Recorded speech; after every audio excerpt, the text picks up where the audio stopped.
নিজে কতক্ষণ থাপড়াবে, একজন লোক তোমার মাথা একটু চড়াই দিবি, মশার কামড়ে তো সহ্য করতে পারছিস না, ও বিনি ঠায় চড়াবো না, ফাও তোরে চড়াবো না, 5,000 টাকা বেতন, চড় কিনে খাওয়া লাগতেছে।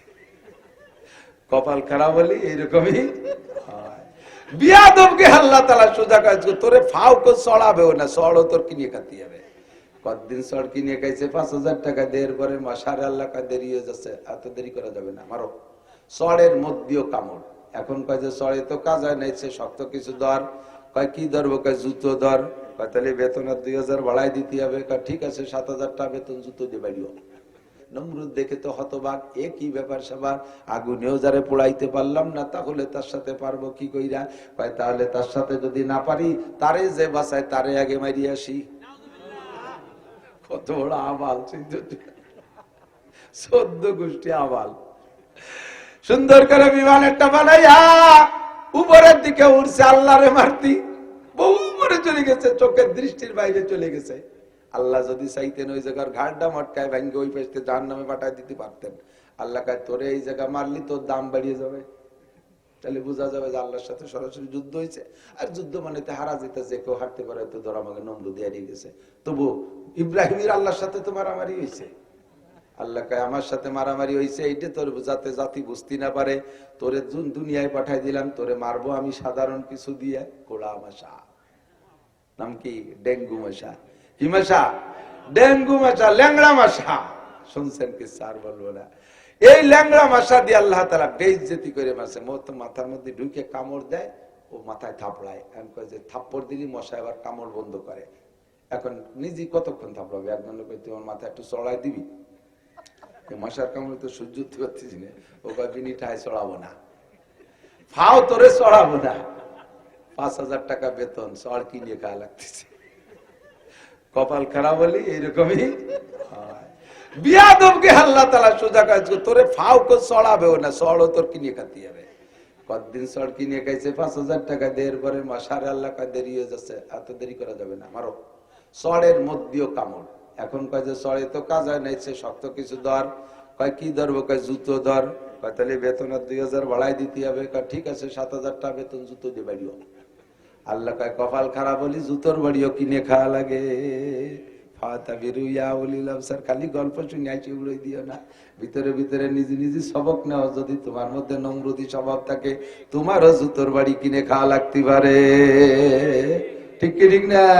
আগুনের ভিতরে বেলায় নমরুদের সামনে নমরুদের প্রস্তাব ছিল কি, ইব্রাহিম তুমি যদি বলো 1 বছর আমারে সুযোগ দাও, আমি ভেবে দেখি নমরুদ তোমারে রব বলবো না আল্লাহকে রব বলবো, এই বলে তুমি 1 বছরের সুযোগ দাও, তাহলে আমি এই আগুন নিভেই দেবো, এই আগুন নিভেই দেবো, তোমারে পোড়াবো না, এই আগুন চলে যাক, যত খরচ আমার হোক না কেন, তুমি শুধু সুযোগ দাও, তাও তোমারে দেওয়া হবে। ইব্রাহিম আলাইহিস সালাম বলেন, ওরে নমরুদ বদমায়েশ, তোর কাছে আমি সুযোগ চাবো কি জন্য? আমানতু বিরাব্বিল আলামিন, আমি আমার আল্লাহকে বিশ্বাস করি, আমি আমার আল্লাহকে ভয় করি, আমি জানি এই আগুন তুই না, এই আগুনের মালিক তুই না, এই আগুনের মালিক আমার আল্লাহ। তুই আমার আগুনের ভিতরে ফেলাবি, পুড়াইয়া ছাই করে দিবি, সঙ্গে সঙ্গে আমি জান্নাতে যাব। ইব্রাহিম আলাইহিস সালাম তখনও জানে না যে আগুনের মধ্যে পড়ে উনি পড়বে না, উনি তো জানে এত বড় দাহনশীল আগুন, এ তো আমারে শেষ করেই দেবে। নমরুদ পোড়াই দিতে চাইছে, প্রস্তুতি নেছে বান্ধে সান্ধে, শুধু প্রস্তাব এতটুক, তুমি 1 বছরের সময় নাও, তোমার এই আগুনে পোড়ানো হবে না। ইব্রাহিম আলাইহিস সালাম কয় না, আমি আল্লাহকে বিশ্বাস করি, এদিকে দুনিয়ার আমার জান বাঁচানোর স্বার্থ, এদিকে দুনিয়া আমার জান বাঁচানোর স্বার্থ, ওদিকে আমি আল্লাহর কাছে হেরে যাব, বেঈমান সাব্যস্ত হব। এই মুহূর্তে আমি দিন দুনিয়া একসাথে আমার সামনে উপস্থিত। আমি নমরুদ রে বললাম, তোরও কপালে লাথি মারি, তোর আগুনের কপালে লাথি মারি, আমানতু বিরাব্বিল আলামিন, আমি আমার আল্লাহর পর বিশ্বাস রাখি। ইব্রাহিম আলাইহিস সালামকে ফেলাইও দেশে যথারীতিতে আগুনের মধ্যে। আর সে দুনিয়ায় যত ফেরেশতা ছিল, ফেরেশতারাও তখনও জানে না যে এই আগুনে ইব্রাহিম পড়বে না, জিবরাইলও জানে না যে ইব্রাহিম পড়বে না। সমস্ত ফেরেশতারা নারায়ে তাকবীর দিয়ে স্লোগান দিয়ে বলতেছে, রব্বুল আলামিন মা তারা, আল্লাহ তুমি কি দেখো, ইব্রাহিম রে তো পোড়ায় শেষ করে দিল, আমরা কি ইব্রাহিমের জন্য কোনো কাজ করতে পারি? জিবরিল আইসা নিজেই বলতেছেন, মিকাইল আলাইহিস সালাম বলছে, ভাই একটু বলেন, সাগরের সব পানি এনে ঢেলে দেব। ইব্রাহিম আলাইহিস সালাম বলেন, তোমরা কি আমার রব? এই জিবরাইল তুমি কি আমার রব? মিকাইল তুমি আমার রব? তুমি এসো কীর্তি। আমি যে রবকে বিশ্বাস করে আগুনের ভিতরে নিক্ষিপ্ত হয়েছি, সেই রব আমারে দেখতেছে। সুবহানাল্লাহ। আমি তোমাদের সাহায্যের প্রত্যাশী না। আল্লাহ কায় মাইয়া তাওয়াক্কাল আলাল্লাহ ফাহুয়া হাসবুহু ওয়া মান ইয়াত্তাকিল্লাহা ইয়াজআল লাহু মাখরাজা। যে আল্লাহর প্রতি বিশ্বাস রাখে, ভয় রাখে, আল্লাহ তাকে এত বড় মহা বিপদ থেকে নাজাতের ব্যবস্থা কইরা দেয়। আগুনে ফেলানো হয়ে গেছে, জিবরাইলকে আল্লাহ বলেন তুমি ও জায়গা পানি ঢালতে যাওয়ার দরকার নাই, তুমি এদিকে আসো। আমার ইব্রাহিমের ল্যাংটা করে উলাঙ্গা করে তো ফেলাচ্ছে, কাপড় সব একদিক দিয়ে কাপড় খোলে আর একদিক দিয়ে কাপড় পরায়। কে পরায়? আল্লাহ পাক জিবরাইলকে বলেন, জিবরাইল আমার খলিল বন্ধুকে বেবস্ত্র করতেছে বদমায়েশ নমরুদ, আমি তারে এক সেকেন্ডের জন্য উলাঙ্গা দেখতে চাই না, তাড়াতাড়ি জান্নাতের পোশাক পরাও। দুনিয়ার কাপড় খুলে এনেছে, আমার পর বিশ্বাস থেকে উলাঙ্গা হয়ে গেছে, কাজেই তারে পুরস্কার আমার এক করে হাতে হাতে দিতে হবে। যাও জান্নাত থেকে পোশাক আনো। জিবরাইলকে আল্লাহ এত তাড়াতাড়ি আনবো কি কইরা? আল্লাহ কয় সেটা তোমার ব্যাপার। আমার ইব্রাহিম যেন এক সেকেন্ডও উলাঙ্গা না থাকে, মুহূর্তের ভিতরে 600 ডানা ব্যবহার করে জান্নাত থেকে সব পুরস্কার আইনা সর্বপ্রথম জামা পরাই দিছে। আর জান্নাতি জামা গায়ে থাকলে আগুনে পড়ে না। ওদিকে আগুন তো আল্লাহর গোলাম। আল্লাহ আগুনকে বলে দিয়েছে, কুলনা ইয়া নারু কুনি বারদান ওয়া সালামান আলা ইব্রাহিম। আমি আগুনকে বললাম, আগুন ঠান্ডা হয়ে যাও। আগুনকে যদি আল্লাহ কয় ঠান্ডা হতে, তাতে আইসক্রিম হয়ে যেতে পারে, বরফ হয়ে যেতে পারে, তাতে আলাদা কষ্ট হবে। সাথে সাথে বলে দিলেন এতটুক ঠান্ডা হবা যাতে আবার ইব্রাহিমের শান্তি হয়। ওয়া সালামান আলা ইব্রাহিম, আমার ইব্রাহিমের জন্য শান্তিদায়ক ঠান্ডা হয়ে যাও। এসিও ঠান্ডা, আইসক্রিমও ঠান্ডা। তবে এসি অনেক ফুল দিলে আইসক্রিম হয়ে যায়, পরিমাণ মতো দিলে শরীরের ভিতরে শান্তি দেয়। এরকম ঠান্ডার নাম এয়ার কন্ডিশন, শীতাতাপ নিয়ন্ত্রণ। আল্লাহ পাক আগুনকে বললেন, তুমি এমন ঠান্ডা হও যাতে আমার ইব্রাহিম শান্তি পায়। আল্লাহ ইব্রাহিমের আল্লাহর হুকুমে আগুন শান্তিদায়ক ঠান্ডা হয়ে গেল। আর জিবরিল আলাইহিস সালাম জান্নাতের খাট পালং আইনা আগুনের ভিতরে ইব্রাহিম যে জায়গা ফেলাইছে সেই জায়গা জান্নাতের খাট একটা বিছাই দিয়েছে। এখন একা একা তো আগুনের ভিতরে, নমরুদ তো দূরের থেকে হাতে তালি দিচ্ছে, কাজ হয়ে গেছে, খুশি। আর ঘুড়ি উড়েছে আকাশে, আনন্দের ঘুড়ি উড়েছে। ইব্রাহিম আলাইহিস সালামের আগুনি ফেলাইয়া নমরুদ আর নমরুদ বাহিনী ঘুড়ি উড়েছিল। সেই থেকে ঘুড়ির প্রচলন আসছে। এখনো যারা আনন্দে ঘুড়ি উড়ায় তারাও কিন্তু এই নমরুদের কাতারে পড়ে যেতে পারে। ঘুড়ি জীবনেও উড়বা না, উলাবান যুবকরা ঘুড়ির দ্বারেই উঠে যাবা না। আল্লাহু আকবার। জিবরিল আলাইহিস সালাম খাটের মধ্যে দিয়ে ইব্রাহিম আলাইহিস সালামকে বসাই দিয়া পাশে, ওই খাটে জিবরাইলও পাশে বসে জিজ্ঞেস করতেছে, কষ্ট হচ্ছে না তো? আপনার কাছে আমি জিজ্ঞেস করছি, ইব্রাহিম আলাইহিস সালামের কাছে জিবরাইল জিজ্ঞেস করতেছে, আপনার কষ্ট হচ্ছে না তো আগুনে? ইব্রাহিম আলাইহিস সালাম কয়, আগুন বলে সে আগুন কো? আগুনের জায়গা আগুন আছে। আগুনে এমন একটা বিস্ফোরণ ঘটাইছে, 50 মাইলের মধ্যে যা ছিল দাবানলে পুড়িয়া আমেরিকার মতো। আল্লাহু আকবার। আমেরিকানরা গাজার মুসলমানদেরকে 16টা মাস ধরে পুড়াইতেছে। আল্লাহ পাক মাত্র 7 দিনের মধ্যে সাফ করে দিয়েছে। কথা কন, সানাস্তাদরিজুহুম মিন হাইসু লা ইয়ালামুন। আল্লাহু আকবার। আল্লাহ দাবানল ছড়াই দিয়েছে। আল্লাহ এক দাবানল দিয়ে পুরো ক্যালিফোর্নিয়াকে সাফ কইরা দিয়েছে। যারা মিডিয়া দেখেন তারা একটু লক্ষ্য করে দেখেন, গাজার ভূখণ্ডটার মানচিত্র যেমন, গাজার ভূখণ্ডের মানচিত্রের আকৃতি যেমন, ক্যালিফোর্নিয়ার যে জায়গাটারে পুড়াইয়া ছাই করে দিয়েছে ওটার মানচিত্র একই রকম দেখা যায়। একই সাইজের, একই ঢকের জায়গার জমির আয়তন টাইতন এবং জমির দাগটাকে বেকা কুড়া কোনা কানা দিয়ে একই রকম। যে পরিমাণ জায়গা গাজায় পোড়াইছিস ওই পরিমাণ জায়গা জো বাইডেন, ডোনাল্ড ট্রাম্প, তোর দেশও আমি আল্লাহ পোড়াই দিতে পারি। দুনিয়ার সমস্ত ফায়ার সার্ভিস তা নিভাইতে পারবা না। আল্লাহ বলেন, ইন্না বাতশা রাব্বিকা লাশাদীদ, তোর রবের ধরা বড় কঠিন। এ যুবক, ফাতাবিরু ইয়া উলিল আবসার। যে আল্লাহ তাআলা আমেরিকারে ধরছে, যে আল্লাহ তাআলা ন্যাটো বাহিনীরে ধ্বংস করেছে, সে যে আল্লাহ তাআলা নমরুদরে শেষ করে দিয়েছে, যে আল্লাহ ফিরাউনরে শেষ করছে, ওই আল্লাহ তাআলা তোমার মতো যুবকরে ধ্বংস করতে পারে কি পারে না? ওখান থেকে শিক্ষা নাও, পাগলামি মোটে করো না। আর জীবনে মুখে কাঁচা দিও না, না আজান শুনে গাড় বাঁকাইয়া মস্তানির মতো হাঁটো না। আল্লাহ কয়, ওয়ালা তামশি ফিল আরদি মারাহা ইন্নাল্লাহা ইন্নাকা লান তাকরিকাল আরদা ওয়া লান তাবলুগাল জিবালা তুলা। আজান শুনে মসজিদের পাশে শুয়োরের মতো গদগদ করে হাঁটে যায়, ঘাড় নাড়াইস আর মাজা নাড়াইস, জমিনের উপর দিয়ে ধাক্কা মারিয়ে মারিয়ে হাঁটিস। তুই পাহাড়ের সমান লম্বা হতে পারিস নাই, তোর পায়ের ধাক্কায় এক মুঠ মাটিও নিচের থেকে ওড়ে না, নড়ে না। আরে তোর চাইতে বহুত বড় বড় বাহাদুর সারা পৃথিবীর খোদাই দাবি করেছে নমরুদ। ওই নমরুদকে আমি শেষ করেছি খোলামাশা দিয়া, ফিরাউনকে আমি সাগরে চুবাইয়া শেষ করে দিয়েছি, কারুনরে আমি মাটির মধ্যে ডুবাই শেষ করে দিয়েছি। সাদ্দাত নিজে জান্নাত তৈরি করে সেই জান্নাতের মধ্যে ঢুকতে পারে নাই, একটা পা জান্নাতের ভিতরে একটা পা বাইরে, ওই জায়গায় শেষ করে দিয়েছি। ও আমলিগ বিএনপি জাতীয় পার্টির যুবকরা, বাঙালি মস্তানরা, যে যে দল করো, নেতার তালে পড়ে লাফাইয়া বেয়াদবি করো না, তোমারে কিন্তু হাত পা ভাঙ্গে গুঁড়ো গুঁড়ো করে ফেলানোর ক্ষমতা আমার আল্লাহর আছে। ভয় পাও, ওখান থেকে ভয় পাও। এবার জিবরিল এনে খাট পালং দিয়ে বসাই দিছে, আগুনে বিস্ফোরণ দিয়েছে, 50 মাইলের ভিতরে যা ছিল সব সাপ। নমরুদ আগের থেকে ভাগে সেরে চলে গেছে। ওই আগুনের তর্জন গর্জন লেলিখান শিখা দেইকা ইব্রাহিম আলাইহিস সালাম ভিতরে সুন্দরভাবে বসে আছে। আগুন যখন সরে চলে গেছে, ইব্রাহিম আলাইহিস সালামকে জিবরাইল বের করে নিয়ে আসছে। নমরুদ দেখে তো হতবাক, এ কি ব্যাপার স্যাপার, আগুনেও যারে পোড়াইতে পারলাম না, তাহলে তার সাথে পারবো কি কইরা? কয় তাহলে তার সাথে যদি না পারি, তারে যে বাঁচায় তারে আগে মারি আসি। কত বড় আবাল, 14 গোষ্ঠী আবাল। সুন্দর করে বিমান একটা বানাইয়া উপরের দিকে উঠছে, আল্লাহরে মারতি বহু করে চলে গেছে, চোখের দৃষ্টির বাইরে চলে গেছে। আল্লাহ যদি চাইতেন ওই জায়গার ঘাটটা মটকায় ভাঙ্গে ওই পাশে জাহান্নামে পাঠায় দিতে পারতেন। আল্লাহ কয় তোরে এই জায়গা মারলি তোর দাম বাড়িয়ে যাবে, তাহলে বোঝা যাবে যে আল্লাহর সাথে সরাসরি যুদ্ধ হয়েছে। আর যুদ্ধ মানে হারা যেতে, যে কেউ হারতে পারে, তো ধরা আমাকে নমরুদ হারিয়ে গেছে। তবু ইব্রাহিমের আল্লাহর সাথে তো মারামারি হয়েছে।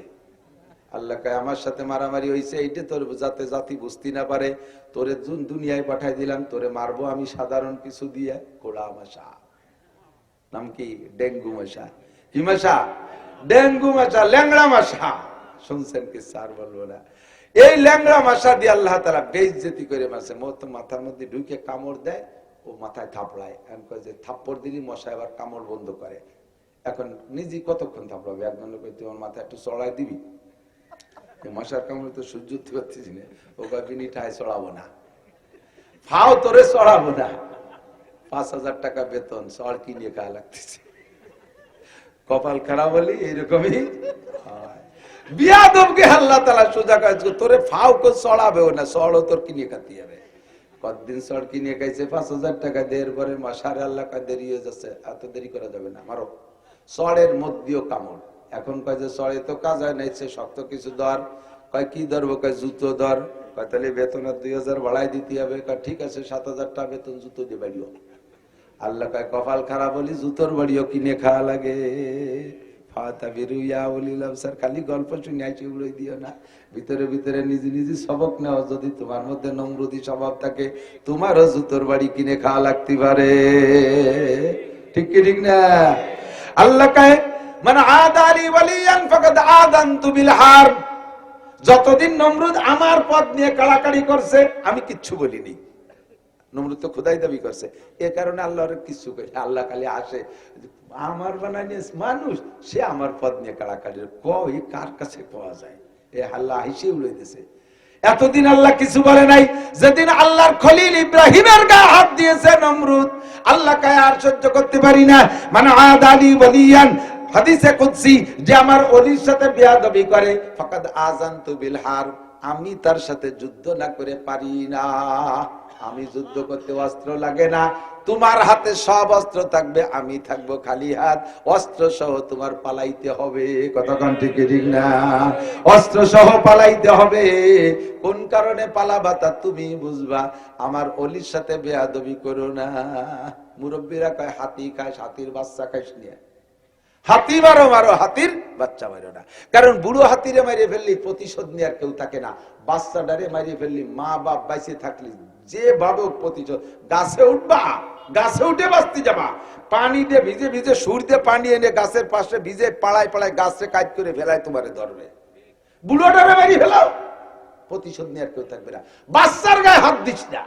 আল্লাহ কয় আমার পথ নিয়ে কাড়াকাড়ি কর, কিচ্ছু বলি না, বলবো না, কিন্তু আমার দোস্তের গায়ে হাত দিস না, একেবারে ধ্বংস করে দেব। এ আমার প্রাণপ্রিয় বন্ধু যুবকরা, মুকশেদপুর নগরকান্দা ভাঙ্গার যুবকরা, যে যে দল করো, রাজনৈতিক করো, তোমাকে আমি কোন নাম ধরে বলছি না, কখনো তুমি নেতার প্রভাবে পড়া কোন আল্লাহর অলির সাথে বিয়াদবি করো না। তুমি তো জানো না কোনটা অলি। মাদ্রাসার একটা ছেলেরে থাপ্পড় দেছো, ওই ছেলেটার কিন্তু হটলাইন আছে আল্লাহর সাথে। ও শেষ রাত্রি ওঠে প্রত্যেক রাত্রে 4 রাকাত তাহাজ্জুদ পড়ে যদি মালিকের কাছে টেলিফোন করে দেয়, দিন ভরে টেলিফোন করছে, সকালে 2, জোহরে 4, আসরে 4, মাগরিবে 3, ইশায় 4, আল্লাহর টেলিফোন নম্বর 24434, দিন ভরে ও টেলিফোন করছে। রাত দুপুরের পরে আল্লাহ ব্যাক কল করছে আল্লাহকে, আলা মুস্তাগফিরিন ফাগফির আল্লাহ, আলা মুস্তারজিকিন ফারজুকা, আলা মুস্তাশফিন ফাওয়াফিয়া, আলা কাজা আলা কাজা, এমন করে একটা একটা করে ডাকে। কার কি সমস্যা হয় আয় ওই আমার কাছে বল। ওই ছেলেটা হাত তুলে কয় আল্লাহ, রাজনৈতিক নেতারা আগে এক দলে মারছে, এখন আর এক দলে মার শুরু হচ্ছে, আল্লাহ আর কত মার খাবো, আল্লাহ প্রতিশোধ দিতে পারলাম না, তোমার কাছে মামলা দিয়া থাকলো, আল্লাহ কা ইসবির ইলাল ফজর হাত্তাল ফজর, ফজর পর্যন্ত অপেক্ষা কর, খবর পাবি। ফজরের সময় নামাজ পড়তে মসজিদে গেছে, মুয়াজ্জিন সাহেব মাইকে এলান করে, শোক সংবাদ, শোক সংবাদ। কি সংবাদ? যেই ছেলেটা ওইটারে থাপ্পড় মারছে, ওই ছেলেটা রাতের বেলা ওরে থাপড়ায় বিশ্ব রোডে গেছে, ট্রাকের সাথে মোটরসাইকেল লাইগে জায়গায় শেষ হইয়া গেছে। আল্লাহকে যুদ্ধ করে দিলাম, আমার বন্ধুর গায়ে হাত দিছিস, সে শোধ দিতে পারে নাই, প্রতিশোধ নিতে পারে নাই, আমি আল্লাহ প্রতিশোধ নিলাম। দোস্তরে যা করো না করো, বেয়াদবি করবা না। আলেম ওলামা তালবে আলিম মুরব্বি দিনদারদের সাথে বিশেষ করে বেয়াদবি করবা না। বেয়াদবি কাহারোর সাথে করবা না, স্যারদের সাথে করবা না, মাস্টারদের সাথে করবা না। হোক মাস্টার তোমার হিন্দু স্যারই হোক না কেন, যার কাছ থেকে একটা অক্ষর পড়েছো, জীবন ভরে তাকে মাথার তাজ মনে করবা। হযরত আলী বলেন, মান আল্লামানি হারফান ফাহুয়া মাওলায়া, যে আমারে একটা অক্ষর শিক্ষা দিয়েছে সে আমার মালিক, সে আমার মালিক, আমি তার গোলাম। ইনশাবানি, চাইলে আমারে বেঁচে ফেলতে পারে আমার স্যার, চাইলে আমার ইনশা ইস্তারাকানি, চাইলে আমাকে রেখে দিতে পারে আমার বাড়ির স্যারের বাড়ির কাজের লোক হিসেবে, যেহেতু স্যার আমারে পড়াইছে। ইনশাবানি, চাইলে আমারে বেচতে পারে। ওয়া ইনশা তাকানি, চাইলে আমারে আজাদ করে দিতে পারে। যাও বাবা, ছেড়ে দিছি, যে বাবা কিছু কামাই রোজগার করে খাও। 3টে অধিকার আমার উস্তাদের আছে, কারণ আমার একটা অক্ষর শিক্ষা দিয়েছে। জীবনে যা করিস আর না করিস, যুবক, স্যারদের সাথে বেয়াদবি করবি না, উস্তাদদের সাথে বেয়াদবি করবা না, আলেমের সাথে বেয়াদবি করবা না। মাদ্রাসার তালবি আলিমরা কিন্তু শেষ রাত্রি ওঠে। তুমি যখন নাকে তেল দিয়ে কম্বল মুড়ি দিয়ে ঘুমিয়ে আছো, ওই সময় আল্লাহ পাকের সাথে সে হটলাইনে আলাপ করে, তোমাকে একেবারে বিনা অস্ত্রে ধ্বংস করে দেবে। আল্লাহ পাক নমরুদরে যেমন শেষ করেছে, বহুত নমরুদরে শেষ করে করে শিক্ষা দিচ্ছে, কিন্তু মানুষের স্বভাব শিক্ষা গ্রহণ করে না। মানুষে মনে করে এটা প্রাকৃতিক নিয়ম, এটা রাজনৈতিক দ্বন্দ্ব। দোস্তরের রাজনৈতিক দ্বন্দ্ব না, এর পিছনে আসল রাজনীতি আসমানের থেকে গুটি চালায়। সতর্ক থাকবা। সরে চলে গেছি অনেক দূর। ইব্রাহিম আলাইহিস সালাম, এই আগুন কি বলা হয়, একদিকে ওনার জান বাঁচানো ফরজ, সেই ফরজ, আর ওদিকে নমরুদ আল্লাহর পরীক্ষায় পাশ করা ফরজ। এই দুই ফরজ এক জায়গা হয়ে গেছে। উনি কয় নমরুদের কাছে আমি ফেল করলাম, নমরুদের কাছে পাশ করব। কি বলা হয়, নমরুদের কথা মানবো না, আমি আমার আল্লাহর কথা মানবো, আমি ফেল করতে পারি না। আমানতু বিরাব্বিল আলামিন। আগুনে নিক্ষিপ্ত হয়ে গেছে। আগুন হইল ফুল বাগিচা, পশম জ্বলে না। আগে গজল গাইতে না, মনে আছে না? এক ডেকেছেন ইব্রাহিম নবী নমরুদের আগুনে পড়ি, আগুন হইল ফুল বাগিচা, পশম জ্বলে না। খোদা তোমায় ডাকতে জানি না, আরে ডাকার মতন ডাকলে খোদা কেমনে শোনে না। খোদা তোমায় ডাকতে জানি না। কত মায়াবী গজল ছিল, গজল হয়ে গেছে গানের মতো। আল্লাহু আকবার। এই জন্য ইব্রাহিম বলেন আমি আল্লাহর খলিল হওয়ার ভিতরে তিনটে কাজ মনে আছে নাকি? তিন কাজে খলিল। এক নম্বরে মেহমানদারি, দুই নম্বরে দিন ও দুনিয়া আমার সামনে একই গতিতে আসছে, আমি দুনিয়াকে লাথি মাইরা দিনকে ধরে নিছি, নমরুদরে লাথি মারিয়া আল্লাহরে ধরে নিছি। কতক্ষণ? হাজারো প্রমাণ আছে এমন। তিন নম্বরে আমি সময় অপচয় করি নাই, আমি যে এই জায়গায় বসে আছি এখান থেকে উঠে এখানে বসবো, এই জায়গায় সরিয়ে বসার মধ্যে দুইটা ফায়দা থাকতে হবে। একটা হলো এখান থেকে ওখানে যে বসলে যদি দুনিয়ার কোনো 1 টাকা হালাল টাকার লাভ হয় তাহলে উঠে ওখানে বসবো, অথবা আখিরাতের কোনো লাভ হবে তাহলে এখান থেকে ওখানে যাব, নইলে আমি যেখানে বসে আছি এখানেই থাকবো। আমি এই জায়গা থেকে সরার জন্য যে সময়টা লস এটা আমি করতে রাজি না। আমি এক কথায় আমি সময় নষ্ট করি না, অপচয় করি না। ঘন্টার পর ঘন্টা চার দোকানে বসে বসে বুড়ো বুড়ো মানুষ আজে বাজে ফাও দরবারে আছে না নাই? যুবকরা তো আছে, আধা বয়সীরা আছে, বিকেলে কাজ কাম কইরা পিএসটিএস লাগাই আইসা এরপরে রাত 10টা 11টা পর্যন্ত টেলিভিশনের সামনে বুতুম পেশার মতো চোখ পাকায় বসে থাকে। চাচা আপনি বুড়ো মানুষ বসে রয়েছেন, একটু খবর শুনি। আজকে কি কইছে কন্দি? তাহলে খবর যা শুনছে একটু কবে না? আপনি শুনছেন তো আমাকে একটু কর, আমি তো শুনতে শুনবি। ওই একটা মাই এই ডেলি খবর পড়ে, উনি খবর শুনাচ্ছে। কে খবর পড়ে তা তো কই নেই, কি কইছে তাই ওই মেয়েটা একটা দিনও মাথায় কাপড় দিয়ে আসে না। চাচা খবর শুনেছে, 3-4 ঘন্টা বসে এই শুনছে। আলে মিয়া কইছে কি তাই কর, দাঁত কটা ফাঁক ফাঁক খবর শুনে। গায়ে মাথায় যদি একটু কাপড় দেয় তা তুমি ওদিক চাইছো কে? কোন জায়গা কাপড় দিল না তাহলে তুমি তা দেখতে আসছো কে? এই যে বসে বসে অনার্থক সময় নষ্ট, কি জবাব দেবেন আল্লাহর কাছে? সময়ের মালিক কে? চাচা এই জায়গা বসে রয়েছেন কাকা বাবা সময় কাটাই। কি কয়? সময় কাটাই। সময় কাটানোর কি মানে?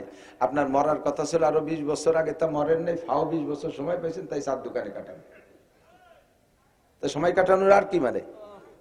অতিরিক্ত একটু ফাও সময় পাইছেন তাই 4 দোকানে কাটান, বসে বসে ফাও দরবার। একটা মিনিট আমি জীবনে সময় নষ্ট করি নাই, সময়ের অপচয় করি নাই।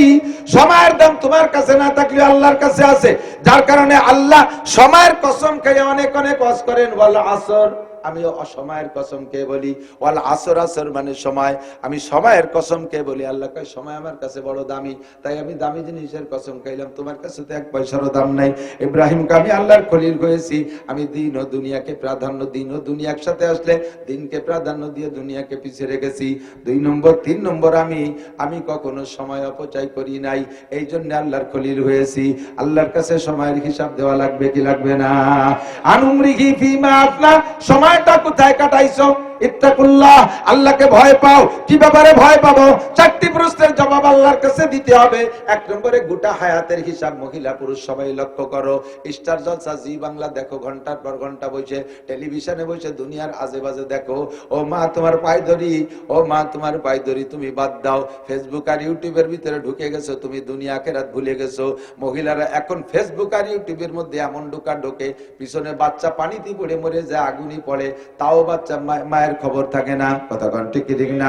সংসারের অনেক ক্ষয়ক্ষতি হয়ে যাচ্ছে, খেয়াল নাই। মোবাইলের মধ্যে এমন ঢুকছে, সময়ের কিন্তু জবাব আল্লাহর কাছে দেওয়া লাগবে। ইত্তাকুল্লাহ আনুমরিহি ফিমা আফনা, এ যুবক কোন জায়গা কতটুকু সময় লাগাইছো তা তোমার জিজ্ঞাসা হবে। ওয়ান শাবাবিহি ফিমা আবলা, ভয় পাও ওই দিনকে যেদিন আল্লাহর সামনে দাঁড়ায় তোমাকে তোমার যৌবনকালের হিসাব দেওয়া লাগবে। তুমি যৌবনকালে ইচ্ছা করলে বাইসাইকেল চালে ইস্তেমায় যাইতে পারতে। কতক্ষণ? যুবকরা একটা দল ইচ্ছা করলে এখন হাঁটা দাও, তবলিগি ইস্তেমায় যাবা 31শে জানুয়ারি ইস্তেমায় যাবে, একটা টিম তৈরি করো। আমার সোনার যুবক, তুমি কিয়ামতে আর আজিমের নিচে ছায়া পাবা, নবী পাকের হাতের হাউজে কাউসার পান করবা।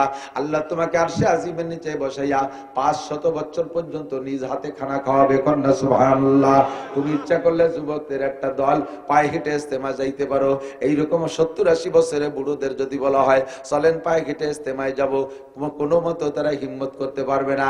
তুমি যুবক ইচ্ছা করলে পায়ে হেঁটে ইস্তেমা চরমনের দিকে যাওয়ার ইচ্ছা করতে পারো। ইস্তেমার পরে চরমনাই, দোস্ত আমরা এই টিম ইস্তেমাতে এসে পায়ে হেঁটে চরমনাই যাব, পিসা হুজুরের ওখানে যাব। প্রত্যেক সপ্তাহে বৃহস্পতিবারে মাসিক যে ইস্তেমা আছে মুফতি আব্দুল গফফার সাহেব হুজুরের ওখানে, আমরা যুবকরা এই টিমটা আব্দুল গফফার সাহেব হুজুরের ওখানে যাব, আমরা ওখানে রাত কাটাবো। এটাও তুমি পারো। তুমি ইচ্ছা করলে শেষ রাত্রে ঠান্ডা পানি দিয়ে ওযু গোসল কইরা দাঁড়িয়ে দাঁড়িয়ে তাহাজ্জুদ পড়তে পারো, ফজর পর্যন্ত পর্যন্ত কান্নাকাটি করতে পারো, তোমার গায়ে লেপ কম্বল লাগে না, গায়ের রক্ত গরম আছে, আবার ইচ্ছা করলে রাত 3টে, 3:30, 4টে পর্যন্ত মেসি নেইমার ফুটবল খেলা তাও তুমি টিভির পর্দায় দেখতে পারো, যা তুমি দেখেছো বহুত প্রমাণ আছে। কেন তুমি তাহাজ্জুদে দাঁড়াইতে পারবে না? তুমি যেহেতু মেসি নেইমারের ফুটবল খেলা রাত ভর দাঁড়ায় দাঁড়ায় দেখতে পারছো, যেই যৌবন দিয়ে এই অন্যায় করতে পারো, ওই যৌবন দিয়ে তুমি এই ন্যায়ও করতে পারো। এই জন্য তোমার যৌবনকালের আলাদা একটা হিসাব আমার কাছে দেওয়া লাগবে। যৌবনকালে শক্ত শক্ত কাজ করা যায়, যৌবনকালে যা করা যায় বৃদ্ধ হয়ে গেলে তা করা যায় না। এই জন্য যৌবনকালটাকে মূল্যায়ন করো। শাবাবাকা কাবলা হারামিক, বার্ধক্য আসার আগে যৌবনরে কাজে লাগাও। এই যৌবনকালের হিসাব তোমার আল্লাহর সামনে দেওয়া লাগবে। আমি একটু মহব্বতের সাথে দেখতেছি আমার প্রাণ প্রিয় বন্ধু, তোমরা আমার বন্ধুত্বের পরিচয় দাও, আল্লাহর বন্ধুত্বের পরিচয় দাও। আমি তোমাদেরকে দোস্ত হিসেবে কবুল করলাম, আল্লাহ পাক তোমাদের দোস্ত হিসেবে কবুল করবে। আগামী 31শে জানুয়ারির ইজতেমায়, আগামী 31শে জানুয়ারির ইজতেমায় আমরা শিক্ষা সফর ইজতেমার ময়দানে করব ইনশাআল্লাহ। এখান থেকে হাড়ি পাতিল মাল ম্যাটেরিয়ালস নিয়ে ইজতেমায় যাব। যুবকদের একটা শ্রেণী তোমরা একটা আল্লাহকে হাত দেখাইতে পারো যে ইনশাআল্লাহ আমরা যাব ইজতেমায়। আসো কোন যুবক ইজতেমায় যাবে? একটু দেখাবেন হাত, কোন যুবক ইজতেমায় যার হিম্মত করতে পারেন? এবার ইজতেমায় যাব ইনশাআল্লাহ। আসেন আসেন আসেন, হাত জাগান, যুবক বুড়ো যেই আছেন সবাই হাত জাগান। ইজতেমায় যাব ইনশাআল্লাহ, হিম্মত করেন, করেন না হিম্মত? আরে যুবক করো, নইলে কিন্তু অ্যাক্সিডেন্ট করে বাসের তলে পড়ে যেতে পারো, হাসপাতালে যাই ডেকরাবা, তা সহ্য হবে। আল্লাহ কবুল করুক, হেফাজত করুক, বলেন আমিন। ইনশাআল্লাহ যাবেন তো ইজতেমায়? যাবেন, ইজতেমায় যাবেন, দিন শিখবেন, মজা পাবেন, আনন্দ পাবেন, আনন্দের সাথে ইবাদত হবে, আনন্দের সাথে ইবাদত। এরপরে আমরা এসে আবার সরমনের ময়দানে যাব, ওখানে গিয়ে পাগলদের সাথে আবার দিন শিখে আসবো ইনশাআল্লাহ। রাজি আছি না? আল্লাহ তাআলা কবুল করুক, বলেন আমিন।